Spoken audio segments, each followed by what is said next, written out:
Welcome to Tabo Eminent Channel. At around 2 o'clock on Tuesday afternoon, when mild sunshine and a gentle chill wrapped the Baisaran Valley in Kashmir, two newlyweds, Shubham Dwivedi and Aishanya Pandey, rented horses and rode up a gentle hill. They wanted to catch what they had heard was a mesmerizing view, a lush meadow fringed by pine trees, with snow-capped Himalayan peaks gleaming in the distance. Less than an hour later, Mr. Dwivedi was dead. He was among 26 people killed by militants who approached a group of visiting sightseers and then opened fire. Another 17 were injured. Thanks for watching. Request you to subscribe the channel. He said the main land border crossing between the two countries would be shut with immediate effect, and New Delhi would suspend a water treaty that allows for sharing the waters of the Indus River system between the two countries. He said Pakistani nationals would be barred from traveling to India under the South Asian Association for Regional Cooperation (SAARC) visa exemption program, and that Pakistanis using the visas have 48 hours to leave the country.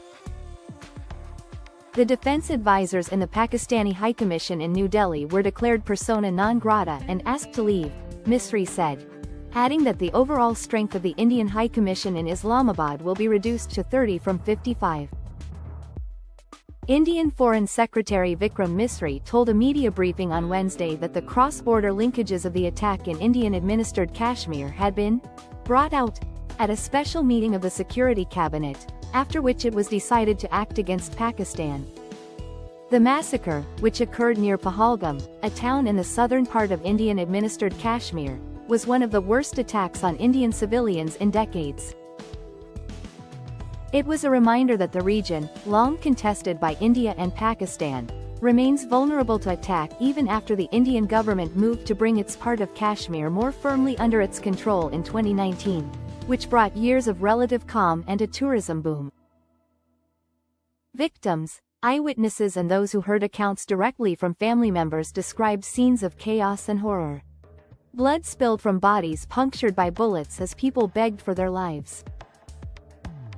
Video from the scene showed another married couple, the woman in a tan jacket, sitting motionless on the ground next to her dead husband, her wrists adorned with the red and white bangles that many new Hindu brides traditionally wear.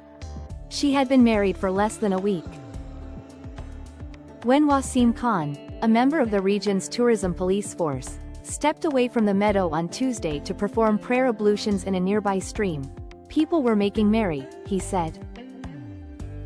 About 10 minutes later, at 2:47 p.m., Mr. Khan said, he heard the sound of what he thought was firecrackers set off by the tourists. Then I saw 3 people lying in a pool of blood, he said. He said he had helped hoist injured people onto horses, assisted by pony wallahs, or guides who offer rides to tourists, so they could be taken to safety. People scrambled downhill by foot or on horses, eyewitnesses said. Mr. Dwivedi and Ms. Pandey, who married in February, were sitting at a table along one edge of the meadow where vendors sold tea and snacks, digging into instant noodles made by Maggi, a popular brand, according to the groom's cousin Saurabh Dwivedi. He constructed a version of events based on what Ms. Pandey told her father-in-law, who was part of their travel group. Several men in uniform approached the couple and asked if they were Muslim, leading to a heated exchange. Not long after, the attackers shot Mr. Dwivedi but told his wife they would not kill her. Go back and tell your government what happened, they said. Most of the dead and injured were ordinary people drawn to Kashmir, a scenic region made even more wondrous in the minds of many Indians because tourism had been restricted there for decades. Among the visitors on Tuesday were groups of families and friends, as well as young couples. A group of 17 salespeople were among the tourists, enjoying an all-expenses-paid company trip for hitting their sales targets. They were on horseback, not far from the meadow, when their guides heard about a shooting and ran off, abandoning their horses and customers, according to Suman Bhatt, a member of the group. They would have reached the site sooner, Ms. Bhatt said, but the group had decided to have some ice cream. Thank God, we stopped for ice cream, she said. Kashmir has a long history of violence stemming from the partition of India and Pakistan into two separate nations in 1947. Both countries lay claim to the region and have fought several wars over it. The border between the Indian and Pakistan-administered sides of Kashmir is heavily patrolled. India has dealt with a separatist movement in Kashmir, which it accuses Pakistan of fomenting. In 2019, India revoked the region's semi-autonomous status, a move the government claimed would help spur development in Kashmir and integrate it more fully into the Indian economy. Since then, a combination of rising middle-class incomes, promotion by government tourism boards and high temperatures in many parts of India has made Kashmir's cool summers even more attractive. On Tuesday afternoon, when New Delhi hit 104 degrees, Pahalgam, the town closest to the Baisaran Valley, hovered around 65 degrees. It is said to be heaven on earth, so anybody would want to go, said Kunal Gunboat, whose parents were sightseeing in the area on Tuesday. After the attack, Mr. Gunboat, 31, was able to locate his mother, although she was too shocked to talk. But his father was missing. On Wednesday morning, when Mr. Gunboat reached Srinagar, the capital of Kashmir, from Pune, another Indian city, he found his father in a coffin at the hospital, waiting to be identified. Mr. Gunboat said that his mother, Sangeeta Gunboat, had told him that the attackers did not appear to be in a hurry. My mother said the terrorists came at leisure, strolling around and asking people their names, he said.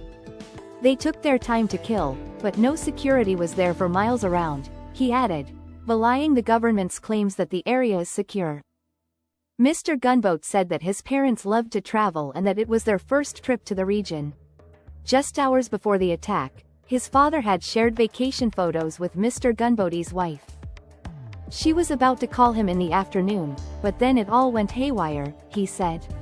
By late Tuesday, tourists were fleeing the Pahalgam area, leaving hotel and tour operators frantic about the loss of business. On Wednesday, dozens of vehicles loaded with luggage on their roofs crowded the road from Pahalgam to Srinagar, where flights to Mumbai and Delhi were being added. Mushtaq Pahalgami, president of the Pahalgam Hotel and Guest House Owners Association, said that nearly 7,000 tourists had been staying in Pahalgam at the time of the attack, but most of them had now left.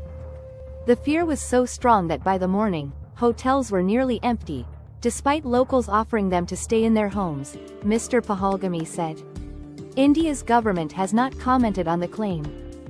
Attacks by armed groups have afflicted Kashmir, claimed in full but ruled in part by both India and Pakistan, since an anti-Indian rebellion began in 1989. Tens of thousands of people have been killed, although violence has tapered off in recent years.